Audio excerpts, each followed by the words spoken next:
В момента се чувствам много добре, както и може да видите сами. Емоционално, здравословно? Емоционално перфектно, пък здравословно за сега не можем да кажем нещо. Разкажи ни за концерта в Сливен. Откъде тръгна цялата инициатива? Първо за него да говорим и кога научи за него? Значи концерта в Сливен тръгна, той не тръгна като концерт и така да избухнем, първо беше нещо като кампания.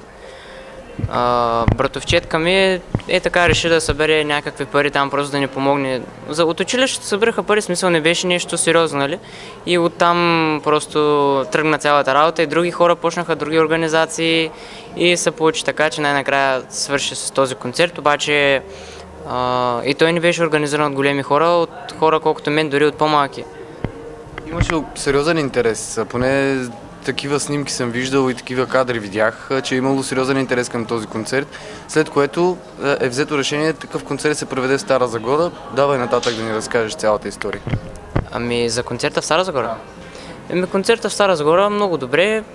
Нали, отидах, малко по-рано отидах там, всичко беше добре, всички бяха заредени много положително. Самите организатори също ги познавах и отпреди това, нали, от Сливенския концерт ги познавам. Много добри момчета. От СТЗ отбора го организират. Кои участваха на този концерт?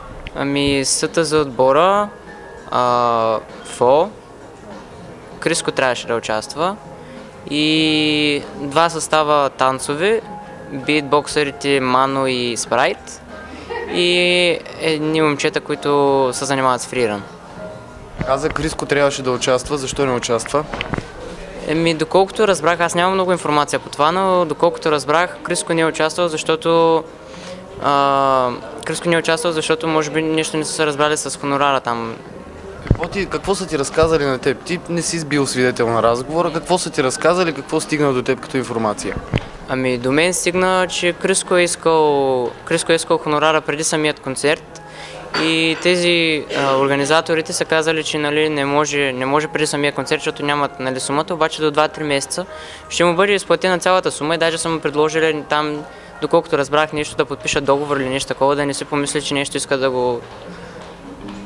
Как гледаш ти на участието на звезди големи български? Не говорим само за Криско, случвало се и друг път, за големи български звезди, които отиват да участват в един концерт за благотворителност, а в един момент искат хонорари. Как гледаш ти на една такава постъпка? По принцип всеки се цени труда, нали? По принцип за благотворителност не знам, обаче всеки се цени труда и всеки все пак трябва да се храни от нещо.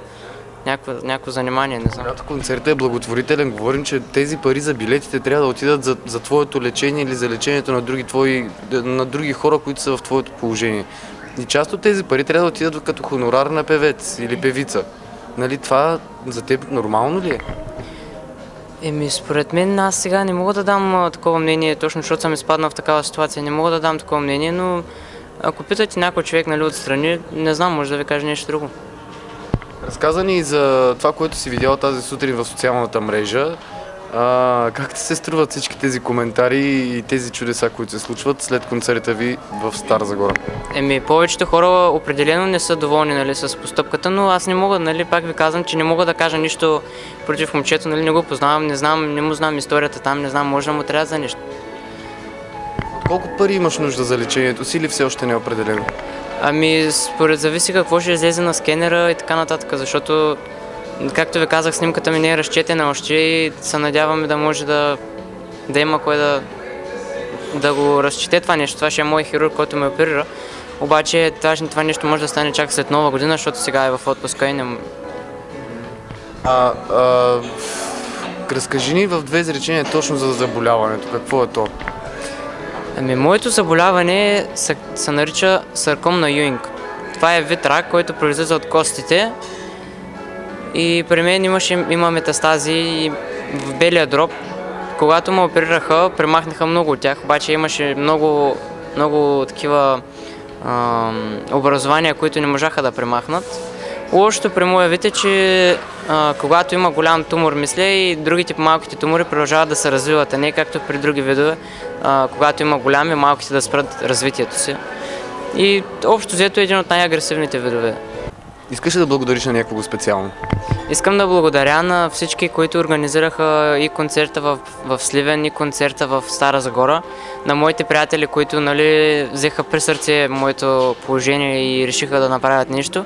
И също така специално на СТ за отбора за това, че организира и концерта в Стара Загора и за това, че мои приятели, пак казвам, които организираха концерта в Сливен, и за всички изпълнители и танцори и така нататък, които участваха в него.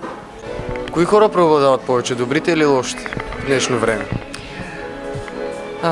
Не мога да дам еднозначен отговор, тъй като сега ще ви дам философски отговор. В човек съществуват две кучета – добро и зло, и зависи кое храниш. Обективната истина без пудра и пари в Сливен е само на tvsliven.net.